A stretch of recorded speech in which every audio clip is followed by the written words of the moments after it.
Josh! And ayan, ito na nga ang podcast kung saan ikaw ay malaya at nakawala. Puro usapan na tahulan with your golden dreamer boy, Josh. Adapt nyo na kami dito sa The Pound. What's up? So this is my new podcast. So yes, this is your golden dreamer boy, Josh. So yun po ako, okay? So my name is Josh. Somebody call me Golden. Yung iba tawag naman nila sa akin is Josh. That's how they normally know me. But they've known me as the Golden Retriever Boy. It is apparently nag-trending like for a year now. Almost a year. Like, damn, kung isipin mo, umabot na ako ng 1 taon. Diba? That was a year ago and mapapaisip na lang ako na, okay. The time really flew by fast. And some say na, uy, ikaw ba si ganito ganyan? So yes, this is where, alam niyo na, alam niyo naman na yung nangyayari sa Pound. Normally sa Pound is, you would search for anything. Titingin-tingin ka lang. And of course, I'm going to bark at you. Pakinggan nyo lang ako tumahol sa kung anong mang nasa isip or konsepto or possible to you guys na mga nakikinig kung ano ang gusto nyong pakinggan. If you're going to send a topic, so let me know. So, this is a pilot episode. So, for starters, let me introduce myself, 'di ba? Yun nga, ako si Josh. Ako po ay, at the moment, I'm 23 years old. As of recording, I'm 23, 'di ba? Wow, so 23 na ako, 'di ba? So, ano pa ba ang dapat niyo pang malaman sa akin? Okay? Ano pa yung dapat niyo malaman sa akin? So, ayan, ano pa ba? Wait lang. Napag-isip ako dun okay. I am turning 24 ilang araw na lang. And then, ano pa ba? I am a network engineer. I graduated Bachelor of Science in Computer Engineering as a cum laude. Shoutout sa mga ating Latin honors dyan. So, I am a Latin honor. My alma mater is at my hometown. So, yun. Ano pa ba? So, currently, I am a network and security engineer. Dati kong work is, I am a network engineer. So, di ba? Yeah. IT guy. Yes, I'm the IT guy. So, di ba? So, okay. Let's go to the juicy topic na, okay? So, ito. Bakit ka ba nasali? Wait lang. Ikaw nga si Golden Retriever, di ba? So, tell me nga, ano ba ang nangyari? So, okay, I will tell you the story of how it all went down, okay? So, let's start with the first na, paano ko ba nalaman yung Pusuan Laruan? So, Pusuan Laruan, I saw them way back, yung pinaka-early post nila. To be fair, hindi ako yung unang nakahanap doon. Ang unang nakahanap doon is yung friend ko. Yung friend ko, which is, shout out to my boy James. So, James is someone na, he was like, very outgoing and very adventurous. Which, not gonna lie, he vibes with me. So, ayun, adventurous din naman ako in multitude of ways. So, ayan, he was like, uy, Josh, tingnan mo may bagong dating show. Gusto mo sali tayo? And I was like, back then, I was single. Back then, I don't really care much. And napansin ko, ay, hindi naman sila sikat. Wala naman silang any post. Kami talaga experiment. So, I be like, why not? Nakalagay lang doon, free food. I be like, I'ma like that. I'ma get that. I'ma try to go to that. And sakto kasi, ano siya, during long holiday, Ninoy Aquino Day something ata yun. Basta, way back. I think it was August banda. August 2024. Yes, so yun, August 2024. So, ayan, nag-ano ako sa email nila. I was like, yes, I want to join your show. So, what should I do? This, and that. So, nag-send ako ng picture ko. Diba? I kind of introduced myself sa email and they were like, hi Josh, we want to say na you are invited at this and that. So, yun, invited ako. Pumunta naman ako. To my surprise, wala dun yung friend ko. Nung araw na yun, pumunta ako, I was like, pre, nasan ka na? Hehehe, di ako pupunta, pre. Uuwi kasi ako sa amin. So, shoutout sa'yo, James. Kung hindi dahil sa'yo, dalawa sana tayo trending. But anyways, let's move on, diba? So, nandun na ako. First time ko lang kasi na magmatapang sa ganito. Normally, when I do video shoots, para lang sa school, for compliance, and mostly memes. But now, first time ko kasi makakita ng prod, ng studio na kung saan, camera 1, 2, 3, lights 1, 2, 3. So, ang dami nangyayari doon, di ba? And, it's very new to me. The environment is very new. And up until, nagsalo-salo lahat ng mga boys doon. So, ayun, not gonna lie, medyo boys will be boys. Alam mo yun, onting small chats lang, medyo close na agad, diba? So, ayun, we did this, and that. So, I was there around 6 or 7 a.m. in the morning. So, yes, diba? Medyo energetic, excited. So, pagpunta namin doon, we do some shoots kung paano kami mag-introduce. I will never forget my introduction because up until now, I think that is a hell of a good introduction, or alam mo yung pagpapakute video. You'll be like, tawag ito, you will load an arrow, which is a finger heart, and you would be like, yeah! Diba? Isn't it cute? Personally, I think it's cute. So, ayun. After nun, meron kasing batch 1, 2, 3. So, bakit may tatlong batches? Because, I think it's for budget and production purposes. Para masulit yung renta sa studio, they will make the buck out of it. So, I was on batch 2, I believe. So, ayun. I was on batch 2 and I was like, damn, anong oras na? Umabot na ng bandang alas 2, alas 3, ang tagal ko naman. Diba? So, after nun, I was like, very, alam mo yun, tinatamad. Of course, the chairs aren't really that comfortable. Of course, it's just a holding set, diba? So, ayun, while the batch 1 were like talking and stuff, because to be honest, I didn't know the concept of Pop the Balloon. I came there blind. Kasi, of course, I'm adventurous and I don't want to ruin the fun. So, ayan. Nagsasabi sila ng banters, ganito, ganyan. So, yung mga boys doon, kumbaga parang ano na lang kami, we be like, guys, let's do our best and this and that. So, shoutouts to Yuri, kay Amplified Man. He is one of those energizers sa group, which alam mo yun, men be like ooga-booga to those kinds of stuff. So, ayun. Anyways, fast forward. Kami na. So, sinabi, hello po, Sir Josh, ikaw po kasama po sa batch 2. So, ayun. Finally, I was about to release my boredom and such. So, ayan. Nandun na ako. I'm thinking of a way to make myself really recognizable, to add some depth and character.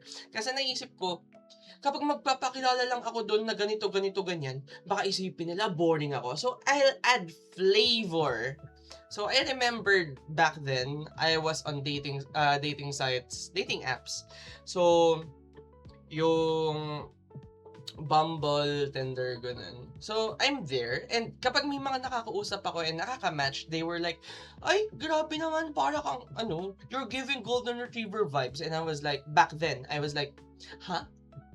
Bakit mo ba ako tinatawag na aso? Mukha ba akong aso? So, yeah, don't worry guys, hindi lang kayo nag-iisang nagsabi na, ay, golden retriever daw siya, mukha kasi siyang aso. So, anyways, same for me. But now, I know, because they've enlightened me, that when you're pertained to as a golden retriever, it is saying na you have this chill vibe. Meron kang, alam mo yun, meron kang light personality. Ayan, you're easy to talk to, you're talkative, you're energetic, diba? So, yeah, I'd be like, what if I add that to the flavor of my personality, which is, to be honest, I am naman talaga. on this dating show. So I was like, go ahead. Eh di, ayan na, nasa prod na ako. Pumunta na ako kay Marion and I saw these girls in line. So, okay, iba kasi guys, yung normal na chill talk one-on-one.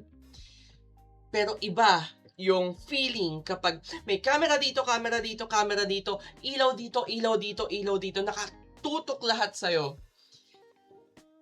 Kahit nasanay naman na ako sa mga video shoots for school purposes nga, di ba? Katulad ng sabi ko kanina, kakaiba pala kapag nasa prod na for that kind of professional setting. I call it professional na, but anyways, nanginig ako. But tumatak sa isipan ko, I need to show character. To the point na, yun lang yung naisip ko, character, something to stand out. So, ayun, nasabi ko, hi, hello guys, my name is Josh.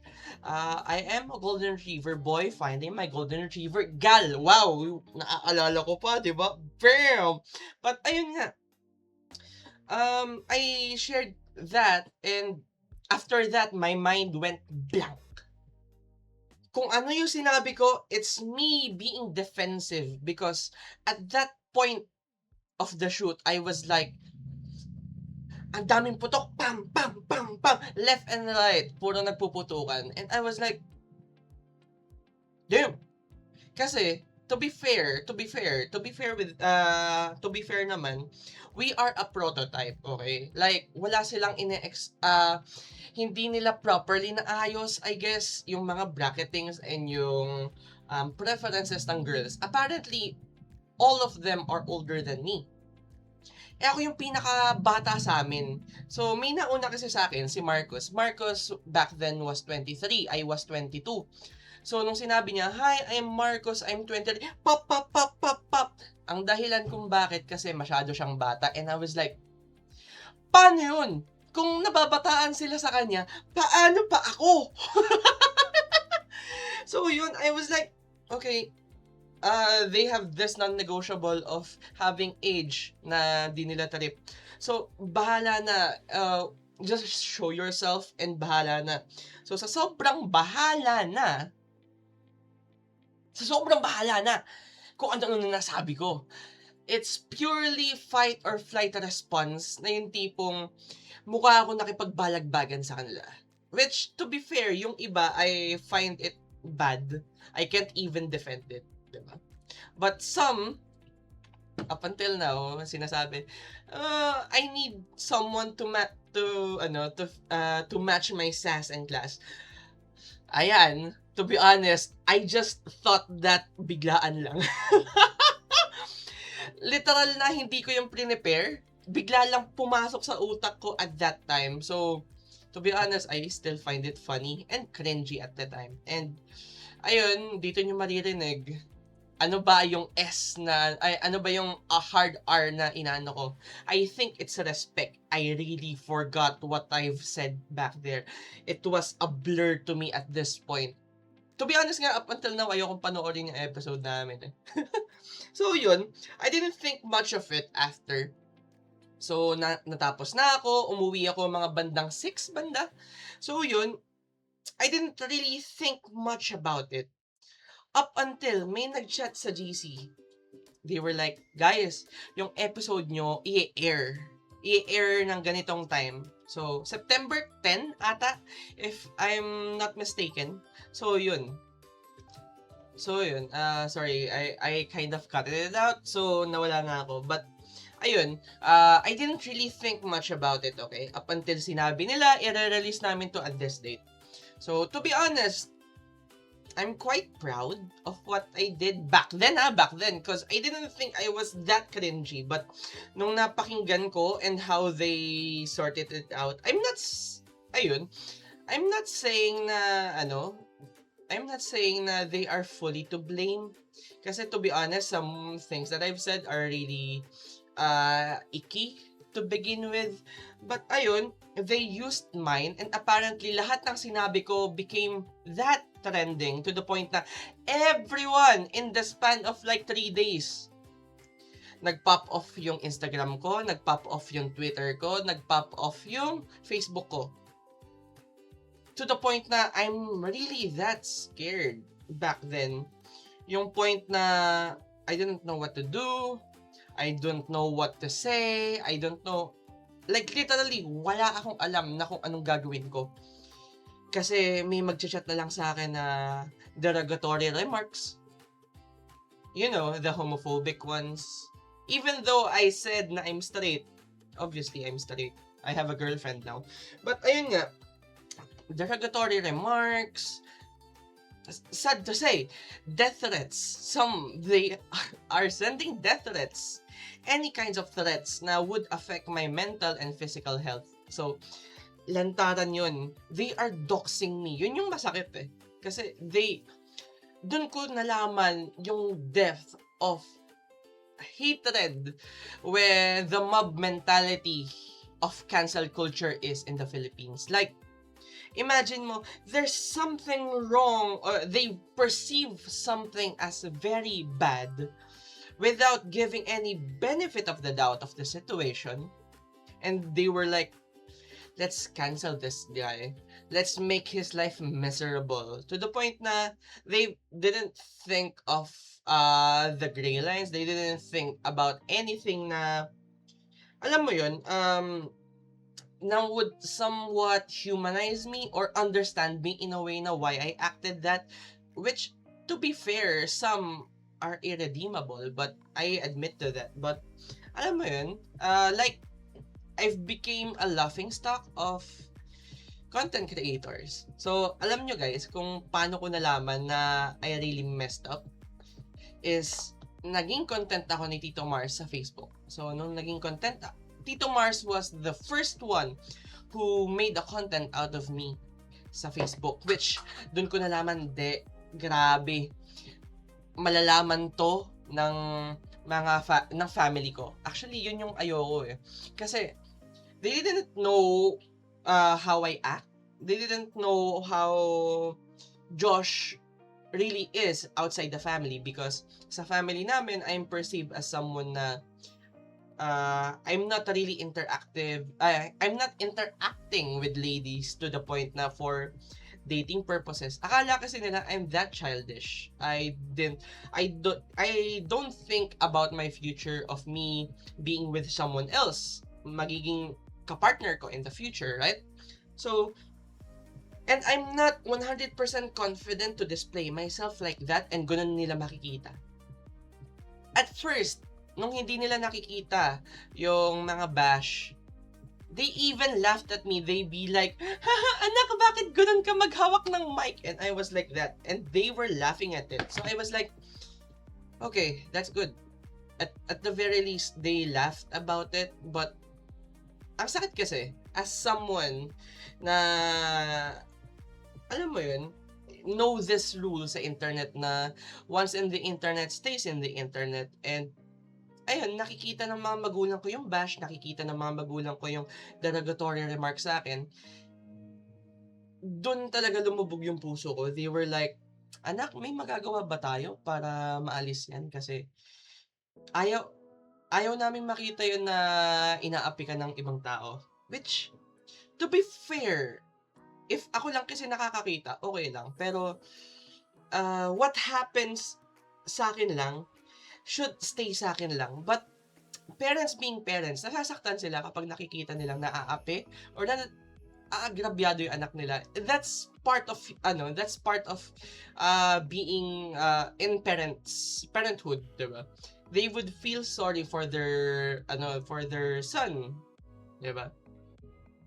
So yun, I asked Marion to put it down, but apparently they did, but it was too rampant of a video. Many got the copies and that. So I really decided to lay low. So nung nag-lay low ako, pinalitan ko yung username ko. And one Instagram account was like, let's make this an opportunity to grab his handle. That was my mistake. Iniba ko yung handle ko. May ibang kumuha ng handle ko and they made a hate page out of that. They made memes. They made any type of stuff na makakapag-down sa akin. So, that started September up until November of 2024. Bakit natigil nung December? Kasi, maraming salamat Maris, dahil sa'yo nakalimutan nila ang bash. 'Di ba? So, if you guys remembered, Maris, Racal, and Rico Blanco breakup, so 'di ba? It was too much of an issue na nakalimutan ako. But, after that, keep in mind, yung account na gumawa sa akin ng ninakaw yung handle ko, they were like, I'ma steal this handle and put all derogatory stuff on me. It keeps doing it, 'di ba? So after that, January, akala ko nakalimutan na ng buong tao. But yun, hindi nila nakalimutan. Meme pages are like, hey, tapos na yung New Year, guys, but don't forget this golden retriever guy. Look at this cringy guy. And I was like, for real, dude. Nakatakas na ako. Salamat kay Maris. Pero hindi pa rin ba ako makakawala? So, at that point, I was like, let's just focus on work. To be honest, I really just focus on work, but syempre, kahit saan ako magpunta, mag-browse ako ng Facebook, nakikita ko mukha ko. Mag-browse ako ng Instagram, nakikita ko mukha ko and memes of me.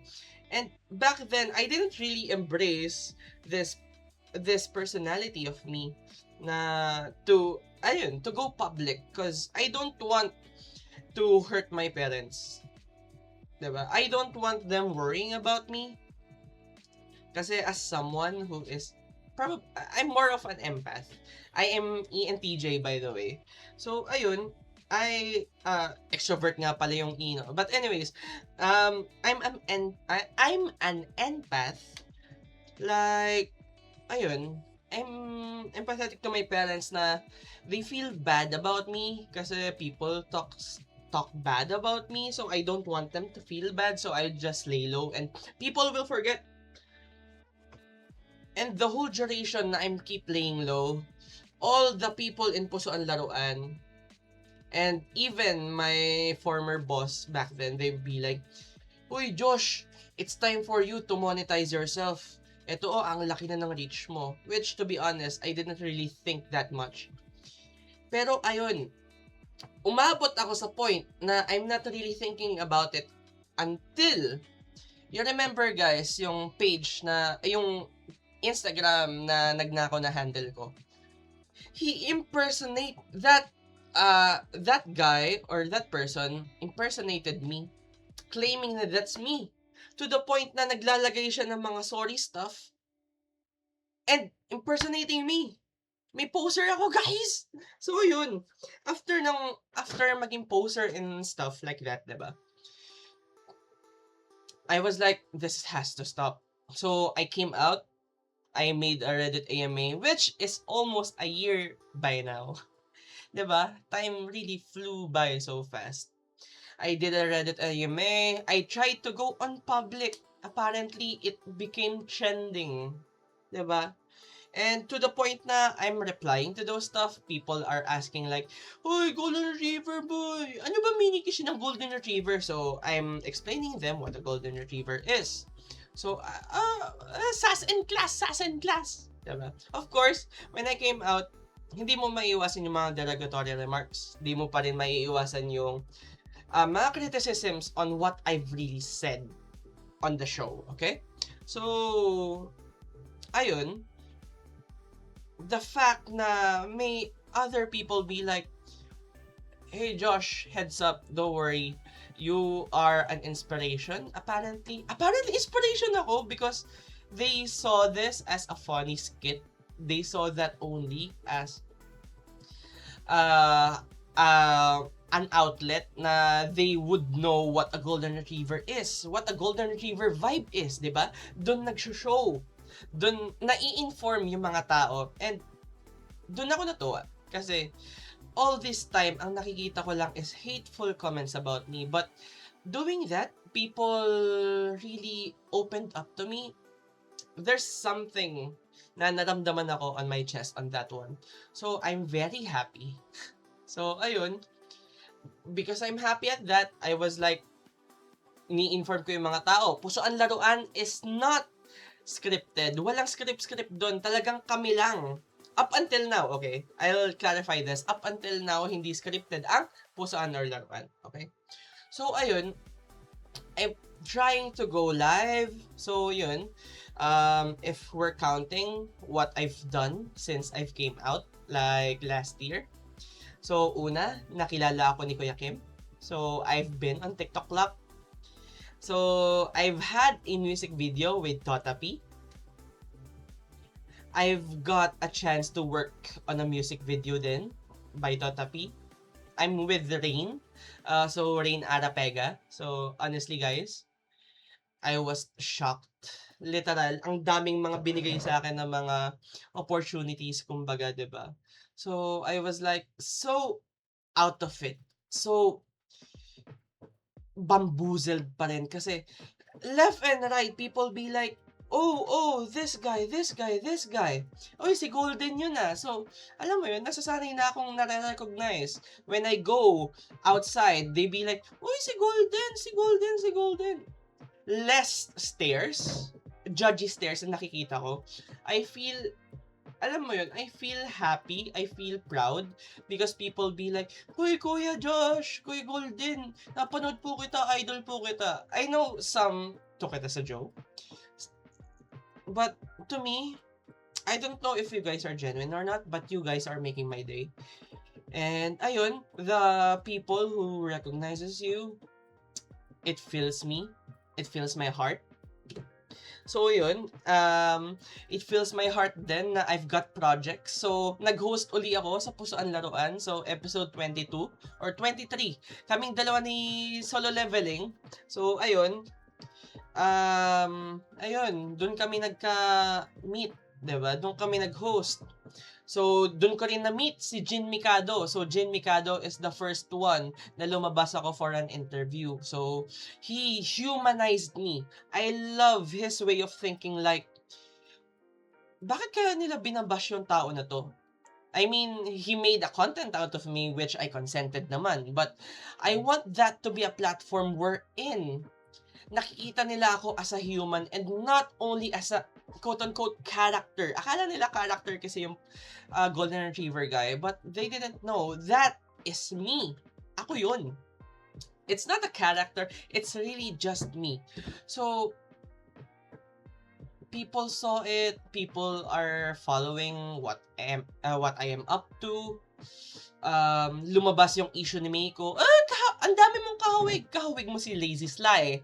So, yun. Hi, Sly. Kahawig daw kita. Kahawig ko daw si Patrick Bernardino. Yung cheater na yun. Kahawig ko pa. Diba?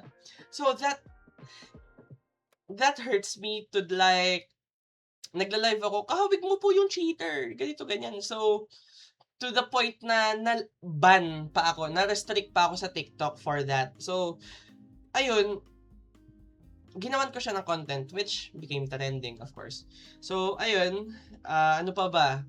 I've had some gigs like on PGDX. I was invited by Mineski there, 'di ba? So, natatawa ako and I'm so out of words. Literally na I didn't think na I would be on this level wherein yung mga dati kong pinapanood, casually kilala na ako. Si Trainil, isa yan. Si Trainil, I watched him since college. He knows me, man. He knows me. Si King FB, si Royce, he knows me as well.